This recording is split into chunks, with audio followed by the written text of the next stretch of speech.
Hi, my name is Sahil, And my name is Gravier. and this is our presentation on persistent organic pollutants.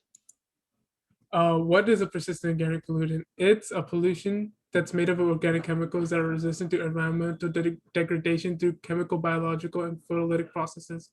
Thus, they begin to gather and adversely affect our environment. Not only is that bad, it can interfere with the body's own hormones and function system like the endocrine nervous system. What kind of activities lead to this type of pollution? Persistent organic pollutants were first created around the World War II when these chemicals provided disease and pest control. They also benefited crop production and industry, but some of the chemicals would have unforeseen effects on the public health and environment. Some recent POPs, which stands for persistent organic pollutants, are polychlorinated biphenyl that are used in everyday electrics or DDTs that act as another repellent for malaria carrying mosquitoes. And this is how they spread. How are ecosystems impacted by my type of pollution? Because they can be transported by wind and water, most PUPs that generated in one country can and do affect people and wildlife from far from where they're used and released. They persist for long periods of time in the environment, and they can accumulate and pass from one species to the next through the food chain. While they may be good for the soil or the abiotic factors, they are not good for the organisms that are living in the ecosystems. For example, DDE was highly affecting the bald eagle population in a certain area, and once the POP had been removed, the eagles saw a rapid recovery. This is how it spreads into eagles.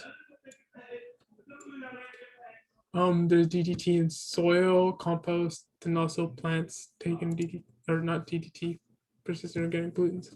Humans are directly affected because again it could be moved by water or air, and this leads to many health disorders such as cancer risks, reproductive disorders, alterations to the immune system, neurobehavioral impairments in which POPs alter the way the brain affects emotion, behavior, and learning, or endocrine disruption, in which POPs mimic or interfere with the body's hormone, and genotoxicity, in which POPs bind directly to DNA or act indirectly, leading to DNA damage by affecting enzymes involved in higher DNA replication and increased birth defects. Higher exposure to POPs just amplifies the effects and gives a person a higher chance of being severely damaged by the effects. What are some specific examples are such as pesticides, industrial chemicals, and then unintentionally POPs, which is described by the Dirty Dozen, as you can see on the left, which is made up of Aldrin, DDT, HCP, H hexachlorobenzides, and then and then most common are DDTs, PCPs, and then they also produce unintentionally, which is such as burning your waste, medical waste, or your garbage just at your own house, trying to burn the envelopes or something like that.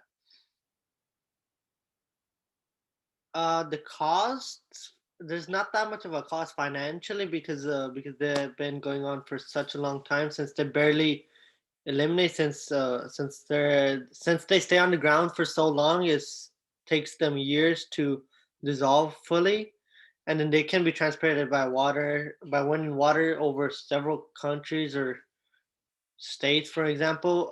Since they persist for long periods of time, environment, animals, and plants consume them, which then they pass them along the food chain, causing from the plants to the primary consumers to secondary to humans to have these effects. Which there's a lot of human effects as well as ecological effects. Some humans be they contribute to a lot of diseases, as you may know, because since they're in the food we eat, such as diabetes, cancer, birth defects, reproductive issues. And then there have been studies that have linked to POPs that decline diseases or abnormalities in number of wildlife species, including certain kinds of fish, birds, and mammals, which are most exposed to these since they be transported by wind and water. Some solutions to prevent these are back in 2004 when the Stockholm Convention was first created to reduce and eliminate these POPs. The first 12 POPs, as listed in previous slides, have been pretty much banned in all countries, and then they have been constantly monitoring these using programs such as WHO and the UNEP, and then it's been on a decline ever since. Another method of removal of these POPs from marine environments that has been explored is adsorption, which occurs when it comes to contact with a solid porous surface structure, which humans throw into the ocean or marine life, and then it tries to suck up the POPs in there. And then the USA also placed stricter restrictions and banned the use of purchase of Dixon and DTT, and none of the original pesticides from the beginning are not allowed to be sold in the U.S. And that's it.